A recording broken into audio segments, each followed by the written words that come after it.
अस्सलाम वालेकुम 10th class बेटे। अपने लास्ट लेक्चर में मैंने आपको स्ट्रक्चर ऑफ सीड जो है वो हमने डिटेल से स्टडी किया था with the help of diagram. मैंने आपको इसकी लेबल पार्ट्स करके दिखाए थे। हर पार्ट का मैंने डिफरेंट से फंक्शन बताया था कि क्या क्या इनका फंक्शन है। आई होप कि आपको अच्छी तरह से समझ आ गई होगी। आज जो टॉपिक हमने स्टार्ट करना है बेटे, डैट इज़ टॉपिक नंबर 3.4 है, पेज नंबर 83 है। Let's start with the reading. For the germination of seed, they must arrive at a suitable location and be there at a time favorable for germination and growth. Seed germination is a process by which a seed embryo develop into seedling. During germination, embryo soak up water which cause it to swell. Splitting the seed coat, root is the first structure that emerges from the radicle present in the seed. It grows rapidly and absorbs water and nutrients from the soil. In the next phase, plumule develop into tiny shoot which elongates and comes out of soil. On the basis of elongation of hypocotyle and epicotyle, there are two types of germination: epigeel germination and hypogeel germination. In epigeel germination, the hypocotyle elongates and form a hook pulling the cotyledon above the ground. Beans, cotton and papaya are the example of seed that germinate this way. In hypogeel germination, the epicotyle elongates and form the hook. In this type of germination, the cotyledon stay underground. Pea, maize and coconut germinate this way.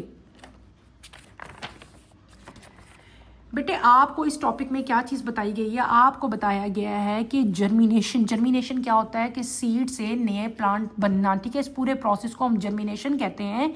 Germination के लिए दो चीज़ें main आपकी होती हैं। एक तो क्या कि आपकी लोकेशन जो है वो सूटेबल हो, और दूसरा क्या है, कंडीशन फेवरेबल हो जर्मिनेशन के लिए और ग्रोथ के लिए। अब इस बात से मतलब क्या है, क्या मुराद है कि जगह जो है वो सूटेबल हो। अब फॉर एग्जांपल ये तो नहीं है ना कि आप कुछ प्लांट ऐसे हैं जो सॉइल में ग्रो होते हैं, कुछ प्लांट ऐसे हैं जो सैंड में ग्रो होते हैं, कुछ ऐसे हैं जो इवन रॉक्स में भी ग्रो कर लेते हैं। तो हर सीड को ग्रो करने के लिए एक सूटेबल लोकेशन चाहिए होती है। ठीक है, उसने सॉइल में ग्रो करना है, उसने सैंड में ग्रो करना है, वो डेजर्ट में ग्रो करेगा, यानी कि उसके लिए एक सूटेबल लोकेशन होती है हर सीड के लिए। इसी तरह हर सीड को जर्मिनेट करने के लिए एक फेवरेबल कंडीशन, यानी कि आपको इसको मैं आसान अल्फाज में ऐसे समझाऊंगी कि जैसे हर फ्रूट का एक सीज़न होता है। आपने देखा होगा, आप अगर कभी ऑब्जर्व करो, जो ऑरेंज हैं वो आपको हमेशा सर्दियों में नज़र आएंगे, वाटरमेलन आपको गर्मियों में नज़र आता है। ठीक है, मैंगोज़ आपको गर्मियों में नज़र आएंगे। इसी तरह वेजिटेबल्स भी आप लोग देखते हो, जैसे कि लेडी फिंगर है या वो आपको समर में नज़र आती है। ठीक है, जैसे पी है वो आपको गर्मियों में नज़र आते हैं। तो ये क्या चीज़ है, ये क्यों इस तरह का डिफरेंस है? ये इन्वायरमेंट जो है, जो टेम्परेचर जो है, ये इनकी जर्मिनेशन के लिए एक टेम्परेचर रिक्वायर्ड है, एक सूटेबल कंडीशन चाहिए। वो कंडीशन जो हर सीड को जर्मिनेट करने के लिए चाहिए होती है ना, उसको हम लोग कहते हैं कि ये फेवरेबल टाइम है उस सीड के लिए।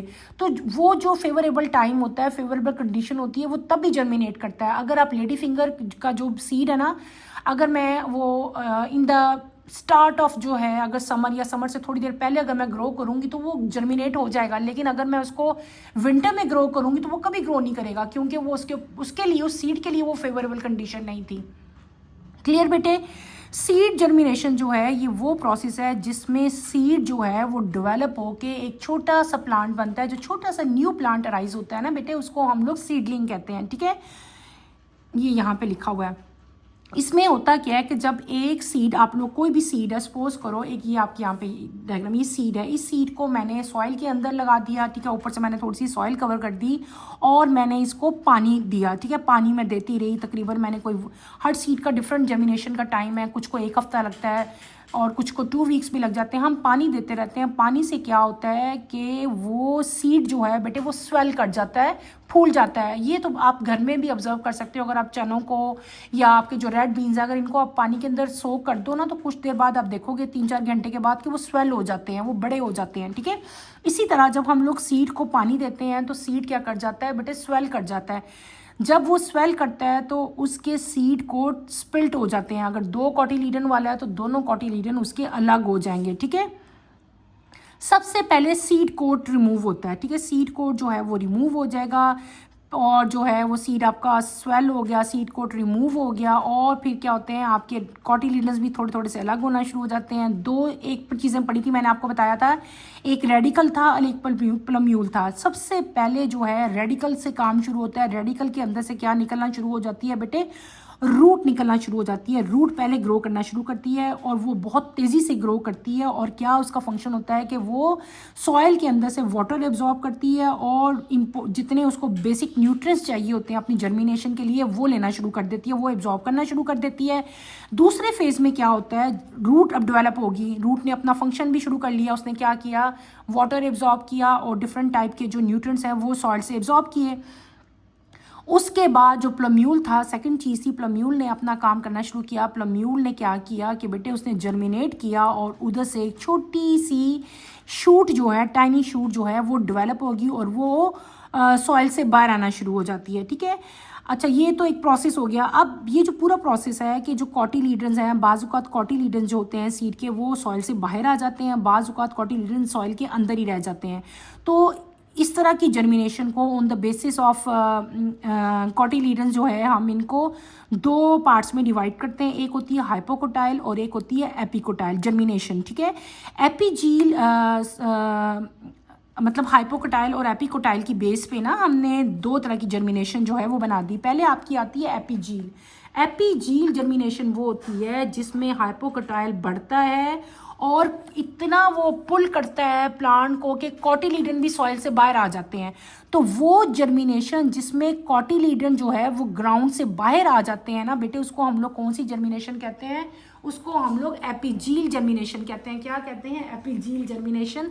और इसकी कॉमन एग्जांपल क्या है, बीन्स, कॉटन एंड पपाया इसकी कॉमन एग्जांपल्स हैं। ठीक है, दूसरी जर्मिनेशन की जो टाइप है वो कौन सी है, हाइपोजील। इसमें क्या होता है कि एपिकोटाइल बड़ा तो होता है लेकिन क्या होता है कि कॉटिलीडन जो है वो अंडरग्राउंड ही रहते हैं, वो सॉइल के अंदर ही रहते हैं। ठीक है, इस तरह की जर्मिनेशन को हम लोग क्या कहते हैं बेटे, हाइपोजील जर्मिनेशन कहते हैं। और इसकी कॉमन एग्जांपल क्या है, मेज और कोकोनट। ठीक है, क्या हो गया, एक में कॉटिलीडन्स बाहर आ जाएंगे, एक में कॉटिलीडन्स अंदर रहेंगे। जिसमें कॉटिलीडन बाहर आ जाएंगे उसको हम कहेंगे एपीजील जर्मिनेशन। ठीक है, AP mean above the ground level. ठीक है, हाइपो जो नीचे ही रह जाएंगे, जो कि कॉटिलीडन्स ग्राउंड से बाहर नहीं आएंगे। तो हमने दो तरह की ये पढ़ ली। आपकी बुक में यहाँ से अगर आप गौर से करो देखो तो यहाँ पे एक डायग्राम बेटे आपको दी हुई है। इसी डायग्राम से मैं आपको एक्सप्लेन कर देती हूँ, कोई इतनी मुश्किल नहीं है कि आपको मैं बना के दिखाऊं। ये सिंपल एक सीड है जो कि हमने सॉइल में सो किया। ठीक है, मैंने इसको सॉइल से कवर कर दिया, इसके ऊपर थोड़ी सी सॉइल आ गई। मैंने क्या किया बेटे, अगर मैं कर रही हूँ एक्सपेरिमेंट, आप भी करो, तो आपने इसको कुछ डेज के लिए वाटर देना है। जब आप इसको वाटर दोगे तो क्या हो जाएगा कि ये स्वेल करेगा। स्वेल करने के बाद क्या होगा कि इसका सीड कोट जो है ऊपर से उतर जाएगा। जब सीड कोट ऊपर से उतर जाएगा तो यहाँ से सबसे पहले एक यहाँ से चीज़ अराइज होगी, जो कि क्या अराइज होती है, फर्स्ट रूट निकलती है। और ये रूट कहाँ से निकलती है बेटे, रेडिकल से निकलती है। किससे निकलती है, रेडिकल से। क्लियर हो गया, रेडिकल से क्या निकलना शुरू होती है, रूट निकलना शुरू होती है। इस रूट ने क्या करना है, इसने डिफरेंट टाइप के न्यूट्रिएंट्स और वाटर जो है वो एब्जॉर्ब करना है सॉइल से और अपना फंक्शन शुरू कर लेना। उसके बाद जो है वो क्या चीज़ निकल आती है, वो आपकी प्लम्यूल से एक शूट अराइज हो जाती है। ठीक है, ये शूट निकलना शुरू हो जाती है। ठीक है, और शूट से फिर आगे लीव्स और जैसे जैसे बड़ा होता जाएगा फ्लावर्स और सारा का सारा स्टेम, डिफरेंट टाइप बहुत सारे लीव जो हैं वो पूरे के पूरे प्लांट के आगे बढ़ना शुरू हो जाते हैं। ठीक है, अब आपके यहाँ पे अगर आप देखो तो दो तरह की डायग्राम्स है जर्मिनेशन की। दो ऐसी जर्मिनेशन ऐसे ही हो रही है, पहले वाटर से ये स्वेलअप हो रहे हैं, स्वेलअप होके इनका सीड कोट उतर है, सीड कोट के बाद जो है वो रेडिकल से रूट निकल रही है और जो है प्लम्यूल से जो है वो शूट निकल रही है। लेकिन यहाँ पे ये दो डिफरेंट डायग्राम है, एक है एपीजील और एक है हाइपोजील। अगर आप एपीजील में देखो, अगर आप यहाँ पे गौर करो तो ये जो कॉटिलीडन्स हैं दो, ये बाहर निकल आए हैं दोनों। देखो सॉइल तो यहाँ तक थी ना, ये सॉइल से बाहर निकल आए। क्या बाहर निकल के आए बेटे, ये कॉटिलीडन्स बाहर निकल आए। तो ऐसी जर्मिनेशन जिसमें ये कॉटिलीडन्स बाहर आ जाते हैं ना, सॉइल से बाहर आ जाते हैं, इस तरह की जर्मिनेशन को हम लोग क्या कहते थे, एपीजील जर्मिनेशन कहते थे। और इसकी कॉमन एग्जांपल मैंने क्या बताई थी, बीन बताई थी, कॉटन बताई थी और पपाया बताई थी। दूसरी जर्मिनेशन में अगर आप देखो तो जो स्टेम्प है सिर्फ वही बाहर निकली है, जो कॉटिलीडन है वो सॉइल के अंदर ही रहे हैं। ठीक है ना, वो बाहर नहीं निकले। तो ऐसी जर्मिनेशन जिसमें ये आपके कॉटिलीडन जो है वो अंडरग्राउंड ही रहे हैं, इस तरह की जर्मिनेशन को हम लोग क्या कहते हैं, हाइपोजील जर्मिनेशन कहते हैं। क्या कहते हैं? हाइपोजील। और ये जो प्लांट बना हुआ है ना, ये पी प्लांट बना हुआ है, पी इसकी जो है वो कॉमन एग्जाम्पल है। ठीक है, क्लियर हो गया? अगले टॉपिक पे आप लोग चलें। अगला टॉपिक है हमारा कंडीशन फॉर सीड जर्मिनेशन। जो हमने पूरा भी प्रोसेस पढ़ा है कि सीड जो जर्मिनेट करना है उसकी कंडीशंस क्या है, क्या चीज़ें रिक्वायर्ड हैं, कौन से ऐसे फैक्टर होंगे कि आपका सीड जर्मिनेट करेगा। Seed germination depend on both internal and external condition. The internal condition include a live embryo, sufficient food storage. The most important external condition include water, oxygen and favourable temperature. यानी कि किसी भी चीज़ को, किसी भी seed को germinate करने के लिए दो तरह के फैक्टर्स, दो तरह की चीज़ें जो है रिक्वायर्ड है। एक है इंटरनल फैक्टर्स और एक है एक्सटर्नल। इंटरनल में क्या चीज़ होती है? इंटरनल में पहले तो ये है कि जो एम्ब्रियो सीड के अंदर है बेटे वो क्या हो, वो लाइव हो, लिविंग हो, और उसके अंदर सफिशेंट फूड स्टोरेज हो। यानी कि जो उसका एंडोस्पर्म टिश्यू है वही फूड प्रोवाइड करता है ना, तो उसके पास जो है सफिशेंट फूड हो ताकि जो है वो जर्मिनेशन में जो है वो काम आए। ये तो हो गए इंटरनल फैक्टर्स। अब कुछ हैं एक्सटर्नल फैक्टर्स। एक्सटर्नल फैक्टर्स में क्या क्या आता है? वाटर आता है, ऑक्सीजन आता है और टेम्परेचर आता है। पहला आपका है water. Most of seed of most plant have low water content and germination cannot occur until seed coat and other tissues have embedded taken in water. The absorbed water is used in the digestion of stored food and also help in the elongation of hypocotyle and epicotyle. Water जो है बेटे वो basic need है और सबसे important और जो है ज़रूरी नीड है जर्मिनेशन के लिए। आपको मैंने पहले बताया कि जब हम लोग सीड को वाटर देते हैं तो क्या होता है कि वो स्वेल करता है और स्वेल करने से ही सीड को जो है वो रिमूव हो जाता है और आगे फर्दर जो है प्लम्यूल निकलेगा और जो है रेडिकल और निकलेगा, रेडिकल से रूट्स बनेंगी, उसके बाद प्लम्यूल होगा। तो यानी कि जो सीड कोट और ये सारा फंक्शन जो है ये वाटर ही से होता है। अगर जब तक अगर हम उसको मॉइस्ट मतलब मॉइस्चर नहीं मिलेगा, वो मॉइस्ट नहीं होगा तो सीड जो है वो जर्मिनेट ही नहीं करेगा। इसके अलावा जो बाकी जो एंडोस्पर्म टिश्यूज थे जो फूड प्रोवाइड कर रहे थे बेटे वो भी वाटर इनटेक होगा, सेल करेगा तो वो अपना फंक्शन करेगा, अदरवाइज वो फंक्शन परफॉर्म नहीं करेगा। इसके अलावा जो हाइपोकोटाइल और हाइपोकोटाइल की जो एलोंगेशन होती है, जो उनकी लेंथ इंक्रीज होती है, वो भी वाटर ही की वजह से होती है। दूसरा इंपॉर्टेंट फैक्टर कौन सा है? That is oxygen. ऑक्सीजन आपको पता है कि रिस्पायरेशन के लिए बहुत इंपॉर्टेंट है। एम्ब्रियो की रिस्पायरेशन के लिए ऑक्सीजन जो है वो रिक्वायर्ड है। थर्ड जो है टेम्परेचर है। Oxygen essential for the respiration in the cells of embryo. Next is temperature. Seed differ greatly in their temperature requirement for germination. The optimum temperature for the germination of the seed of most plants ranges from 25 to 30. Seeds को grow यानी कराने के लिए, उनकी germination start करने के लिए बेटे टेम्परेचर, एक स्पेसिफिक टेम्परेचर रिक्वायर्ड होता है। उससे ज़्यादा हो तो भी सीड ग्रो नहीं करता, उससे कम हो तो भी सीड ग्रो नहीं करता। तो हर सीड को एक स्पेसिफिक टेम्परेचर रिक्वायर्ड होता है फॉर जर्मिनेशन, और उस स्पेसिफिक टेम्परेचर को हम लोग क्या कहते हैं? ऑप्टिमम टेम्परेचर कहते हैं। तो सीड की जर्मिनेशन के लिए, ज़्यादातर सीड्स की जर्मिनेशन के लिए जो ऑप्टिमम टेम्परेचर है वो कितना है बेटे? 25 to 30 डिग्री है। ठीक है, ये आपने अच्छी तरह से स्टडी करना है। छोटा सा टॉपिक था, यहाँ पे बड़ा इंपॉर्टेंट एक नोट लिखा हुआ है। Germination of seed of many plants is also favoured by light, in other germination is retarded by light. कुछ एक लाइट भी एक फैक्टर है। कुछ सीड्स को अपनी जर्मिनेशन के लिए जो है लाइट रिक्वायर्ड होती है, और कुछ सीड्स ऐसे होते हैं अगर लाइट ना भी होना तो भी वो जर्मिनेट कर जाते हैं। ठीक है, हमने क्या पढ़ लिया बेटे? हमने पूरा जर्मिनेशन ऑफ सीड का प्रोसेस डिटेल से पढ़ा। उसके बाद हमने जो है जो कंडीशंस थी, जो फैक्टर्स थे जो रिक्वायर्ड थे, ज़रूरी थे जर्मिनेशन के लिए, वो भी हमने पढ़ लिए। यहाँ पे भी कुछ इंपॉर्टेंट पॉइंट्स दिए हैं, इनको भी हम पढ़ लेते हैं।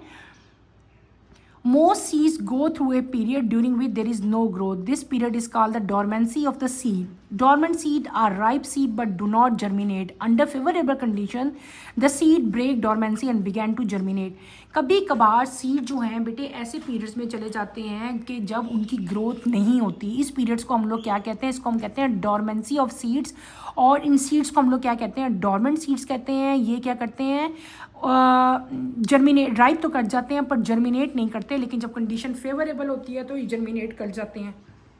कॉमन एग्जांपल इसकी मैं आपको ऐसे दूंगी, देखो अगर जैसे अब चिक पी है या कोई और पी है, या चलो इसको छोड़ो, आप जो मटर हैं कॉमन जो घर में हम सारे खाते हैं ना, पी, अगर उसको मैं अभी समर में अगर मैं करूँगी ना ग्रो, तो वो ग्रो नहीं करेंगे, उनके अंदर जो है राइप तो कट जाएंगे वो, ठीक है, लेकिन वो जर्मिनेट नहीं करेंगे। वो तब जर्मिनेट करेंगे जब कंडीशन फेवरेबल होगी। ये कंडीशन उनके लिए फेवरेबल नहीं है। ये टेम्परेचर जो इस टाइम है हाई समर में जो टेम्परेचर है ये उनके लिए फेवरेबल नहीं है। जब टेम्परेचर लो हो जाएगा ऑलमोस्ट दिसंबर जनवरी में, तो तब वो सीड जर्मिनेट करेंगे और तभी आपको जो है वो पीस जो है वो नज़र आएंगे, और वही कंडीशन इनकी जो है वो फेवरेबल कंडीशन है। क्लियर हो गया आपको? यानी कि सीड जो है वो हर टाइम ग्रो नहीं कर सकता, बल्कि वो कभी कभार क्या होते हैं उनकी ग्रोथ नहीं होती, और इस पीरियड को जब वो ग्रो नहीं करेंगे तो इसको हम कहते हैं डॉर्मेंसी ऑफ द सीड, और इन सीड्स को हम लोग क्या कह देते हैं, डॉर्मेंट सीड्स कह देते हैं। और जब कंडीशन फेवरेबल होती है तो ये अपनी डॉर्मेंसी ख़त्म कर देते हैं और जर्मिनेट करना जो है वो स्टार्ट कर देते हैं।